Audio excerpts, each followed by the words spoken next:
Hare Krishna. Welcome back to the Mahabharata Character series. Today we are discussing the last part of Drona's life. So, in the last session we discussed 13th day how Drona, under the influence of the heat of the moment, hatched an evil plan to kill the unstoppable Abhimanyu on the 13th day. And as Abhimanyu fell, the Kauravas erupted in celebration. And hearing the celebration, the Pandavas, who had been trapped outside the Chakravyuh, could infer what had happened. Yudhishthir's heart sank into a bottomless abyss of dismay, horror and disgust with himself. He couldn't get over the thought that it was for his own protection that he had offered a 16-year-old lad to the Kaurava hordes like an animal offered for sacrifice and slaughter. Utterly devastated, he couldn't bring himself together. At that time, Vyasadeva came and consoled him, and we will discuss these pastimes later. Right now we are focusing on Drona. That evening, when Arjuna came back, nobody could look at him, face him in the eye. And finally we entered into the tent where all the warriors would meet in the evening to take stock of the day's war. He looked at the place where Abhimanyu would sit, and the throne was empty. And Arjuna's heart almost stopped beating. And when Arjuna heard about all that had happened, he fell to the ground in devastated agony, and gradually his grief changed into rage, and he took a vow that by tomorrow evening I will either kill Jayadratha or I will enter into fire. And hearing this vow of Arjuna, suddenly the gloom that had descended into the Pandava camp lifted, and they felt that with Arjuna so resolved, so enraged, the next day would be a great victory for them. And the Pandavas started blowing their conches and beating drums and beating cymbals and celebrating. On the other side, the Kauravas had gathered to assess their day, and Duryodhana was delighted. And he was congratulating Drona on the success in killing Abhimanyu. And he was suggesting to Droṇāchārya, maybe tomorrow you can set up Chakravyuh once again. And tomorrow, maybe we will trap Arjuna himself, or Yudhishthira we can trap. Abhimanyu had been one of the foremost warriors on the Pandava side. And Duryodhana thought that with Abhimanyu being killed, Abhimanyu who was so dear to Arjuna, Arjuna would be demoralized, and it would be easier to defeat him on the next day. And as they were celebrating and plotting for the next day, suddenly they heard shouts of jubilation and celebration from the Pandava side. And they looked at each other in surprise. They said, the Pandavas should be lamenting, not blowing their conches in jubilation. And at that moment, suddenly into the camp ran in Jayadratha. His face was white, a mask of terror. And he told Duryodhana, looking at him with wild eyes, his breath panting, his words coming out slurred. He said, that wicked one was born by the lusty Indra of Kunti, that wretched Partha has resolved to kill me tomorrow. Oh Duryodhana, I am planning to flee to the Himalayas to save my life. Unless you guarantee my protection, I am leaving right now.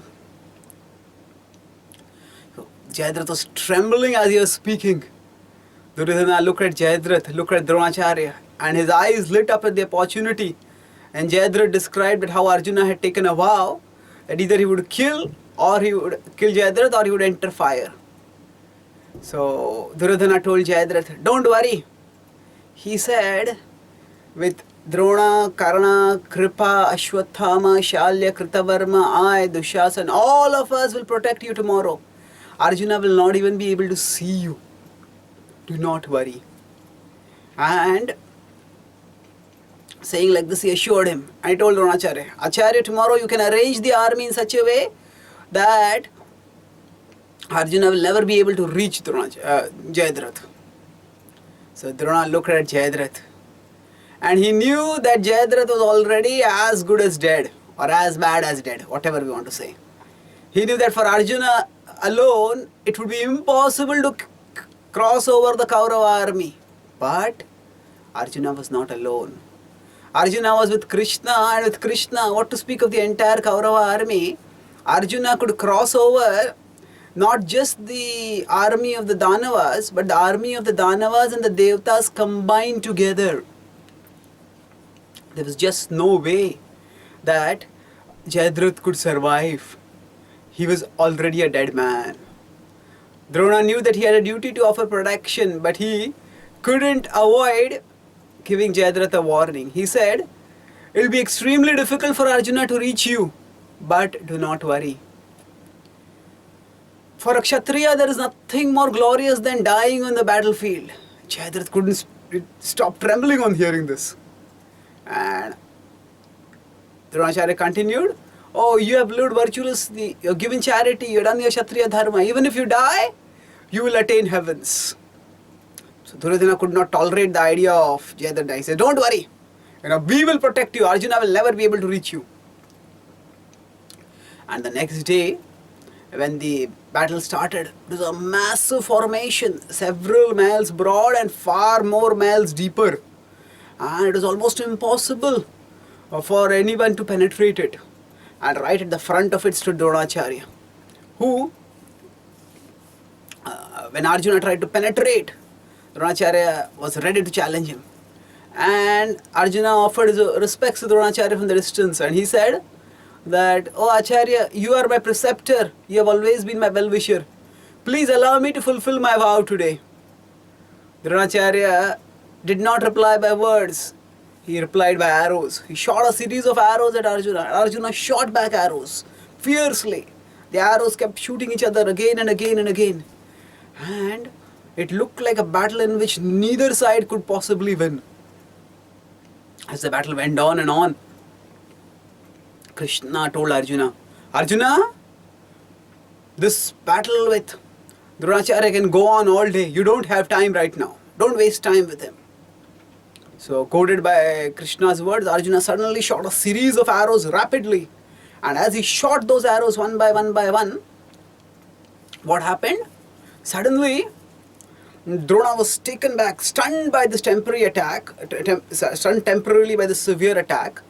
And by the time Drona recovered, Krishna had expertly maneuvered Arjuna's chariot by the side of Drona and charged ahead through the enemy formation. Drona turned himself around and tried to challenge Arjuna. "Oh Partha, where are you going? Have you become afraid?" But Arjuna paid no attention to him. And Drona shot arrows, but Krishna took the chariot so fast that Drona's arrows fell short. And Droṇāchārya knew that he would soon meet Arjuna when he would near Jayadratha. So Arjuna had to break his way through the army formation, enemy army formation, whereas Droṇāchārya went through his way. It was his own army, so they parted for him to move forward. And Droṇāchārya went right by the side of Jayadratha, close by. See, there were several levels of protection. Karna and Ashwatthama were on the two sides right next to him. Droṇāchārya was further ahead in protection. And Arjuna kept going forward, breaking down all the walls of the armies that Drona's military formation had erected. And as they all fell, one by one, all of them fell. And eventually, what resulted was, Arjuna was just moving forward, destroying the Kaurava army. And Duryodhana went up to Droṇāchārya and he said, "Oh Acharya, how is it possible that Partha alone is destroying our entire army? Please do something. You are our commander, you are meant to protect us. Leave alone arresting Yudhishthir, we will not be able to even protect Jayadratha the way Arjuna is progressing." And hearing this, Droṇāchārya shook his head wearily. He said, "You yourself saw how I tried to confront Arjuna, and Arjuna refused to engage with me."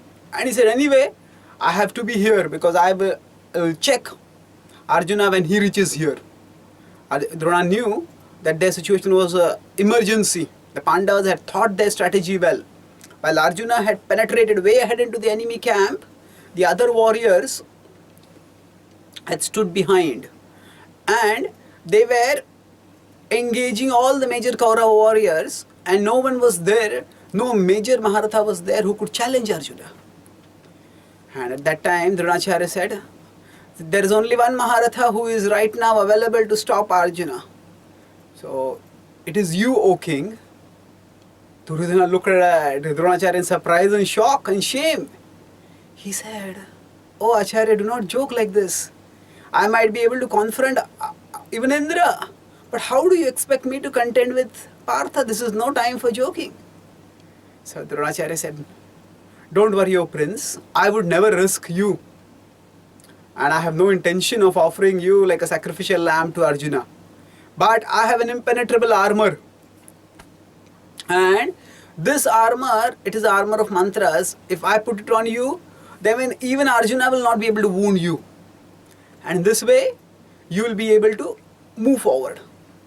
Actually, before this happened, then Duryodhana was goading Droṇāchārya. He said, please do something. So Droṇāchārya told him. Droṇāchārya initially became a little philosophical and he said, oh prince, only endeavor is in our hands. And I have been endeavoring to the full of my capacity. Endeavor is in our hands, but the result is determined by destiny. And how can we get a favorable result when the Lord of Destiny is on the chariot of Arjuna? So Droṇāchārya demonstrated the knowledge here that Krishna was the Lord of Destiny, and he knew that any battle against Arjuna was doomed. But still he had a duty and he performed his duty. And as he was performing the duty, they kept marching ahead. Arjuna's army, Arjuna was moving forward, and Duryodhana came right before him to challenge him. And they had a fierce fight. And although Duryodhana was in an impenetrable armor, still Arjuna knew that armor covered his entire body except the tip of his fingers. So Arjuna shot arrows right into his fingertips, and Duryodhana screeched in pain and dropped his weapons in agony. And Krishna and Arjuna, laughing, charged past Duryodhana, who had been reduced to helplessness. So in this way, Drona's attempt to empower Duryodhana was baffled by Arjuna's expertise. And as Droṇāchārya came finally right in front of Arjuna, and there was a fierce confrontation, and Drona was among the many warriors who tried to stop Arjuna at the last moment. But then Krishna used his mystic power to cover the sun, and thereby Jayadratha was slain. We will discuss that story more in detail when we talk about Arjuna. But here, so Droṇāchārya again on the 14th day, he faced a severe reversal when Arjuna killed Jayadratha. And then there was another fierce fight in which Ghatotkacha was destroying the Kaurava armies, and finally Karna had to use the Shakti weapon, by which Ghatotkacha was finally killed. And this battle happened actually in the night. After Bhishma fell, then the Kshatriya codes also started falling by the wayside. And the warriors kept fighting, often by unethical means, and they often fought well into the night instead of ending the hostilities by evening.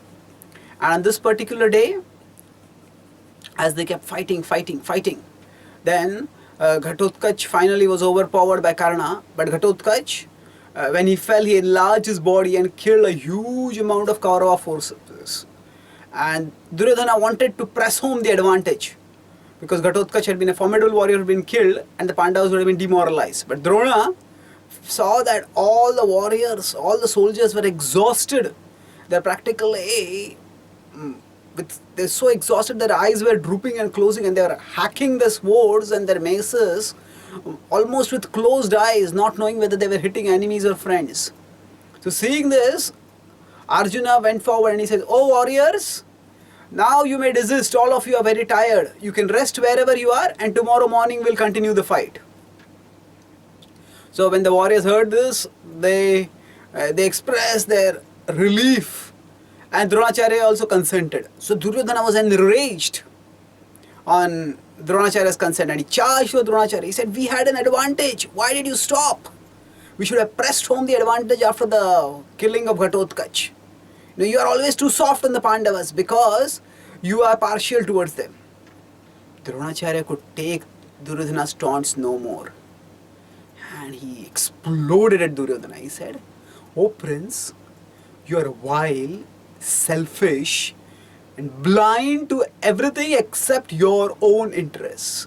And that's why you chastise those who work tirelessly for your own interests. Can't you see how tired the warriors were? How exhausted the soldiers were? They couldn't keep their eyes open while fighting. How could you expect them to fight in such a situation? As the commander, it was my duty to think of the well-being of the soldiers. And that is what I did. So Duryodhana was still angry, and he said, tomorrow, he said, I along with Dushasana, Karna and Shakuni will kill Arjuna and Bhima and end the war ourselves. So hearing this, Drona laughed scornfully. He said, where is the warrior who can face Partha when he is angry? Haven't you already seen Partha's power? That our entire army with all our warriors could not stop him from killing Jayadratha? May good betide you, O Prince. If words could bring results, then you would be victorious indeed. And Drona turned away, unable to tolerate the anger, not wanting to waste his breath on Duryodhana anymore. He says, nothing gave him more pain than having to fight on the side of this evil prince. He wondered what bad karma he had done that now he had to fight on the side of Duryodhana against his beloved Pandavas.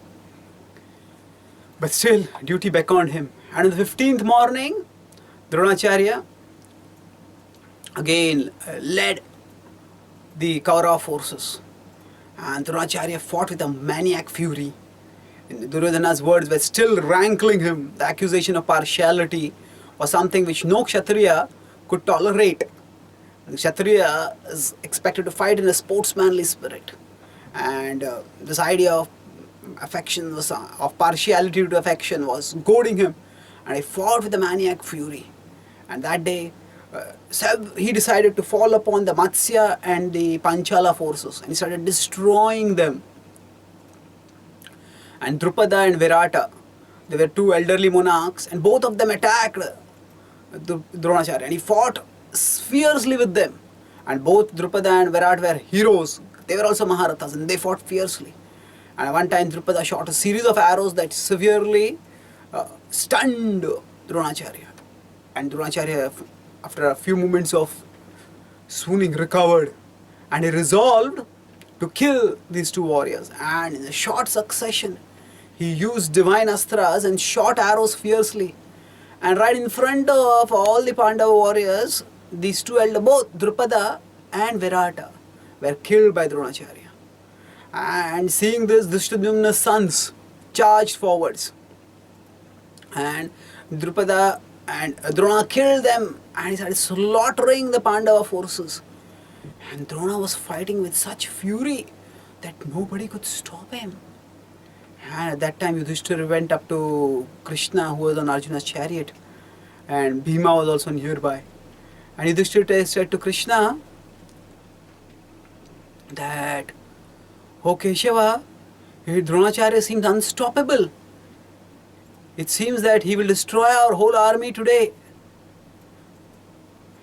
And Drishtadyumna, who was also nearby, Bhima goaded Drishtadyumna, and he said, what man can watch on while an enemy kills his father as well as his sons? He says, if you are not going to kill Drona, then I will kill him myself. And Drishtadyumna, goaded by Bhima's words, charged upon Droṇāchārya. But he was no match. And Droṇāchārya's fierce assault checked Drishtadyumna, and he was left helplessly powerless against Droṇāchārya's attack. And as the Pandavas were conferring, Krsna said, yes, we must stop the Acharya, otherwise we will lose this war. Remember, Yudhishthira, what Droṇāchārya had told you when you had asked him about how he could be killed. Yudhishthira's mind went back to the first day of the war. Just before the battle had started, after Krsna had spoken the Bhagavad Gita to Arjuna, Arjuna's bewilderment had ended. Then Yudhishthira had got off his chariot and gone to the side of the Pandavas, to the side of the Kauravas, weaponless. And he had bowed down to all his elders, Bhishma, Drona, Kripa and Shalya. And he had begged them for their blessings. And they had all, seeing his humility and his respect for his elders, had blessed him. And Yudhishthira had the immensely difficult duty of having to ask his elders how they could be felled. And when he had asked Droṇāchārya, he says, "Oh Acharya, you are invincible. How will we be able to win against you?"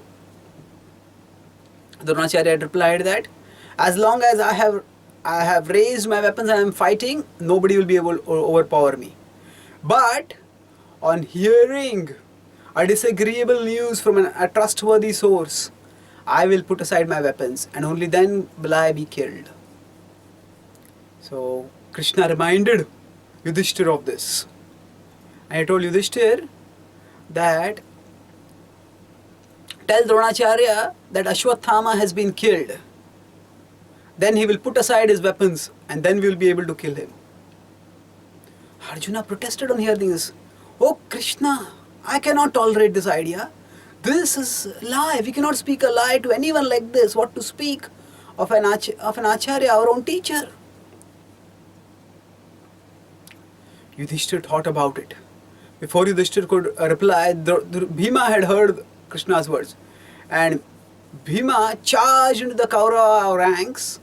And as he charged into the Kaurava ranks, there was a elephant warrior, Hiranyavarma, and he had a elephant. His name was Ashwathama. And Bhima used his huge mace and banged the elephant on the head. And the elephant's skull broke apart and it died on the spot. And then Bhima charged near Droṇāchārya and he said, "Ashwathama is dead, Ashwathama is dead, Ashwathama is dead." And Drona heard this. It was as if his legs disappeared and they became like liquid and he fell on the ground. He loved Ashwathama and the thought of Ashwathama dying was intolerable. And as darkness descended over his head, in utter gloom, he pulled himself together. He said, "No." Remembering Ashwathama's prowess, he thought, no, Ashwathama could not have been killed. And he knew Bhima's nature. And Bhima could play a devious trick, either out of fun or out of deviousness. Could speak a lie like this. So he just pushed the thought outside and he again pulled himself together and started fighting. So now the Panchala and the Matsya forces, seeing that their king had been killed by Droṇāchārya, attacked him with a ferocity like never before. And as Drona was hit by their arrows, Drona took a Brahmastra and he shot the Brahmastra at these forces. And suddenly the whole battlefield was littered with corpses. Thousands of soldiers were just lying dead because of that one weapon. And as Droṇāchārya stood there, having destroyed huge amounts of the Pāṇḍava army, Yudhishthira, seeing this, was shocked. And Krishna told him, "Just see, O Yudhishthira, this is what the Acharya will do if we do not stop him." And Krishna told Yudhishthira that the Vedas say that although we should normally speak the truth, but when it is a matter of survival, when one is fighting against an enemy who is bent on killing one and there is no other way to survive, at that time, speaking a lie is not considered wrong. In fact, at such times, speaking a lie is the truth, because maintaining one's life is the basis of truth. One cannot pursue truth in life unless one has life. One cannot attain the absolute truth unless one has life. And therefore, to speak whatever is required so that one can live and one can pursue the absolute truth, that is truth. So, please do the needful. Yudhishthira had till now never spoken even a indirect lie. A total falsehood was difficult to even contemplate, what to speak of utter. But still Krishna was telling him, and he could not refuse Krishna's words, and at the same time he could not neglect the pragmatic nature of Krishna's advice. He knew that Droṇāchārya would destroy their army. With a heavy heart, he approached Droṇāchārya And as Droṇāchārya stood there on his chariot, having destroyed the Brahmastra and huge amounts of the Kaurava Pandava forces, suddenly in the sky, he saw the sages appearing. He saw his own father Bharadwaja and other great sages, and they were in a mystical form which he alone could see. Nobody else could see them. And the sages spoke to him, "O Droṇāchārya, you are fighting most heinously by using celestial weapons against ordinary soldiers. You have committed a great sin. Stop these wicked activities right now. Put aside your weapons. Fight no more." As Drona heard the chastising word of the sages, he felt troubled. And then again the news of Ashwathama's death, although he tried to shake it away, it still burdened him. He looked around and whom could he ask about Ashwathama's death? And he saw Yudhishthir. He knew that Yudhishthir would never speak a lie. So he went right up to Yudhishthir. And as Yudhishthir saw Droṇāchārya approaching, Krishna called out, "Oh Yudhishthir, there the Acharya approaches you. Save all of us and do whatever is required for saving all of us." Yudhishthir steeled himself.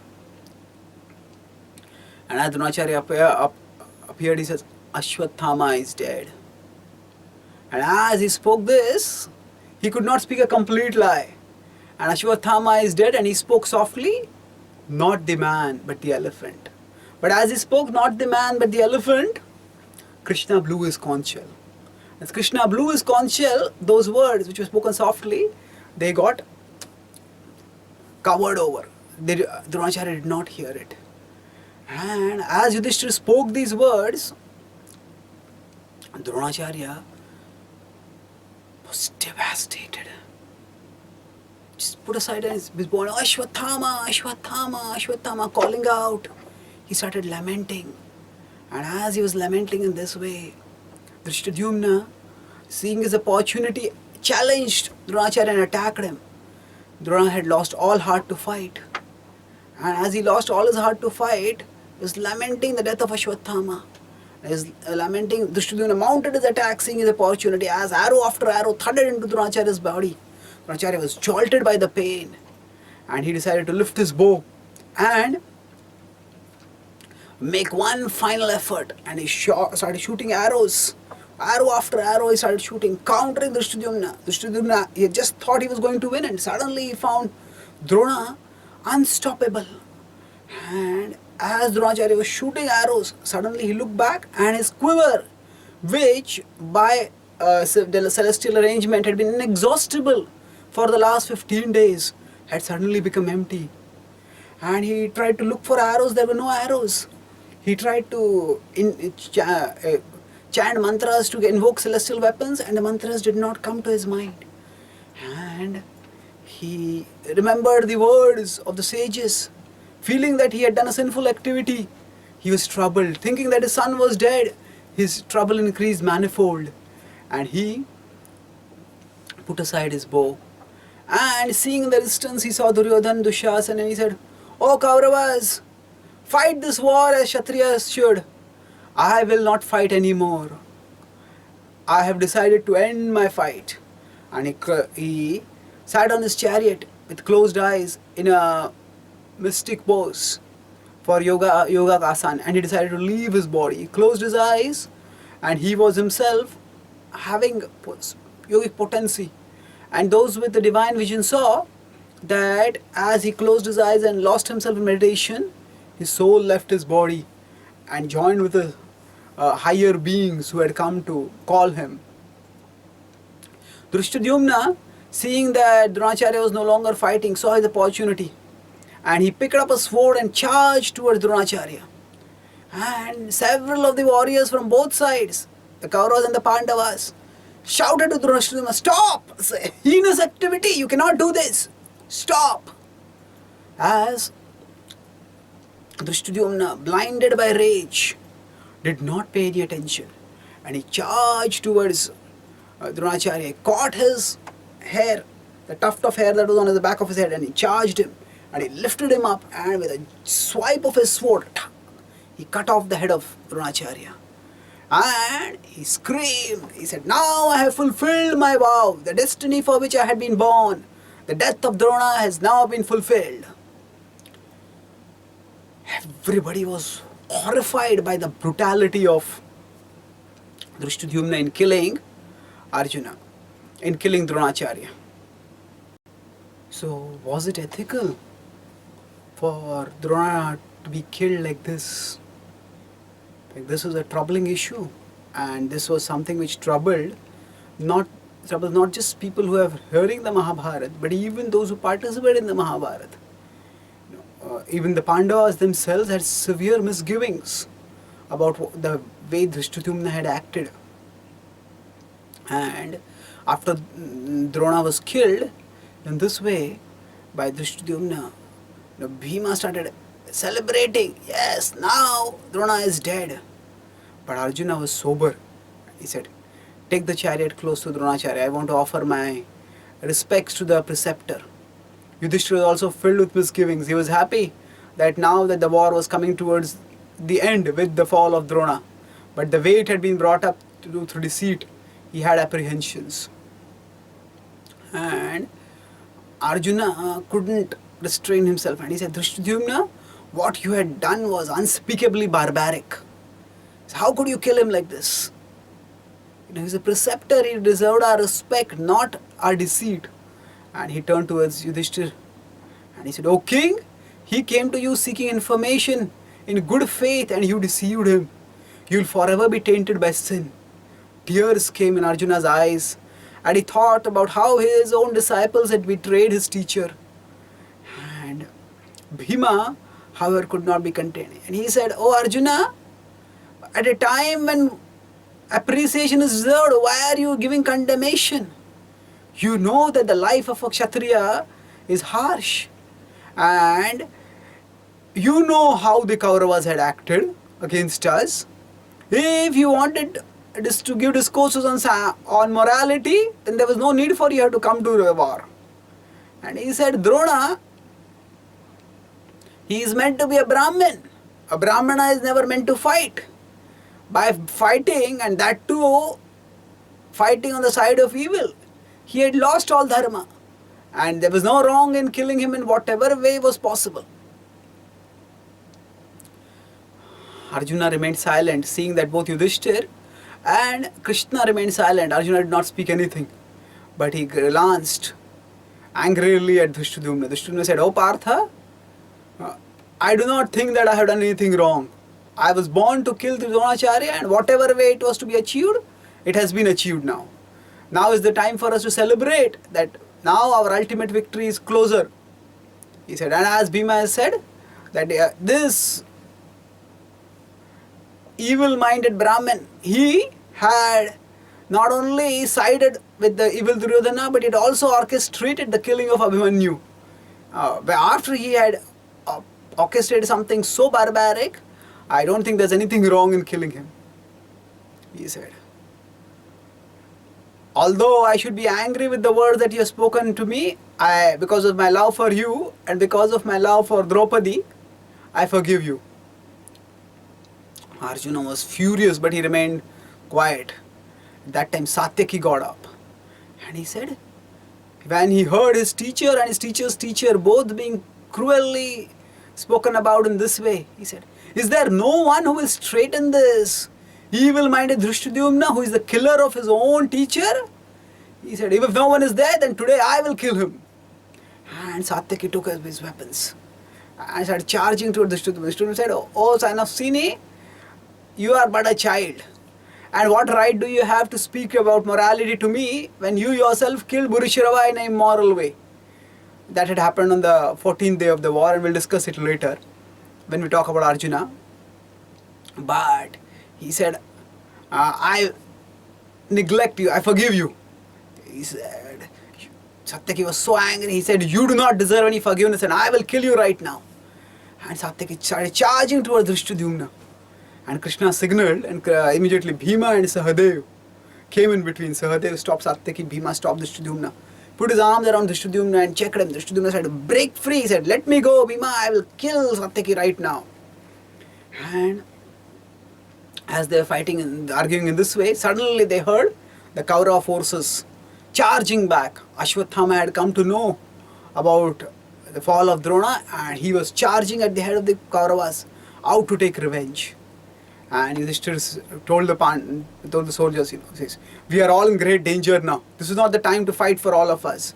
You are both, Satyaki and Drishtadyumna are both important warriors in my army. Please put aside your mutual differences for a higher cause. And reluctantly they parted and they got ready to fight. So the point here is that even among the Pandava forces, there were misgivings about the way Drona was killed. So we know that Arjuna had been able to overpower Drona at Virat. Drona was among the many warriors whom Arjuna had overpowered single-handedly. So Arjuna could have overpowered Drona even here also. Then why was it that the deceit was used? Actually, in the Mahabharata, what is demonstrated is practical morality. Practical morality means shatho shatyam. With the cunning, one can be cunning. That when somebody is out to destroy a person and the person has no scruples, then if the evil side is ready to be scrupuleless, to be moralless, then the good may also have at times to resort to similar things. So that practical morality is demonstrated over here. And even relatively speaking, if we compare the evil, the Pandavas are overall virtuous, and there is no comparison between their virtue and the Kauravas' virtue. The Pandavas never attempted to take the kingdom of the Kaurava. The Pandavas never attempted to disrobe the Kauravas' queen. The Pandavas never conspired to have the Kauravas burned. So from the relative point of view, the Kauravas are far more immoral than the Pandavas. And again, from the relative point of view, if we consider the killing of Abhimanyu and the killing of Drona, the killing of Drona was an impulsive act of one warrior. Drishtadyumna lost his head, and at one particular moment he just went and barbarically killed Drona. That was certainly bad, but then what Drona was a part of, not just what Drona was a part of, what Drona instigated was far more reprehensible. Now, it was an organized conspiracy to kill Abhimanyu. So, Drona was cool-headed, he knew what he was doing, and all the Kaurava warriors on his side knew what they were doing, that six Maharathas simultaneously attacking one 16-year-old boy, and then a seventh warrior killing him after he had been totally exhausted. This is completely against the codes of morality. So relatively speaking, one hot-headed crime and another cold-blooded conspiracy, if we compare, there is no comparison. The barbarousness of Abhimanyu's death far exceeds the death of any barbarousness that was there in the death of Drona. So through this, what the Mahabharata illustrates to all of us is that actually in this world, the morality is very difficult to determine, and sometimes even the moral may have to choose immoral actions. And we see the Pandavas in general did not choose immorality. Yudhishthira hesitated, and even when Yudhishthira lied, his intention was never to kill Droṇāchārya in such a bad way.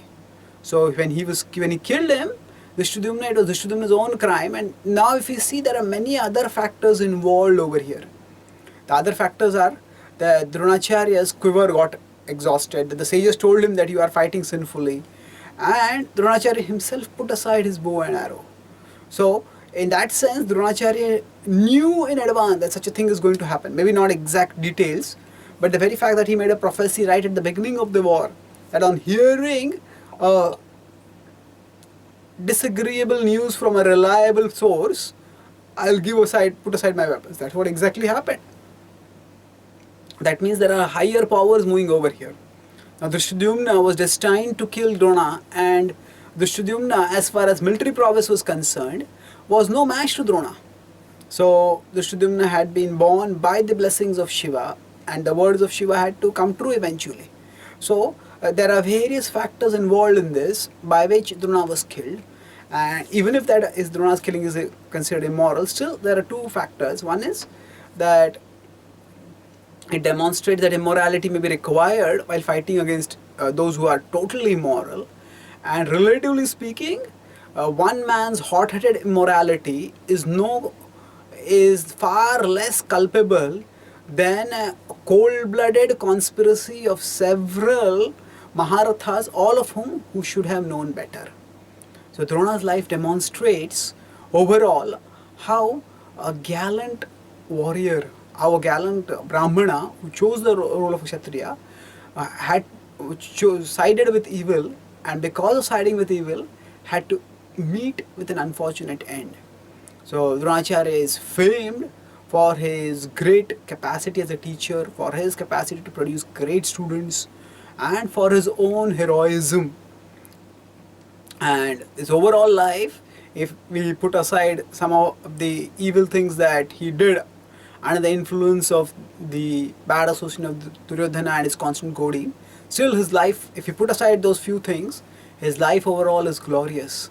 And he's one of the most captivating characters in the Mahabharata, who stands tall as a glorious teacher and mentor and warrior.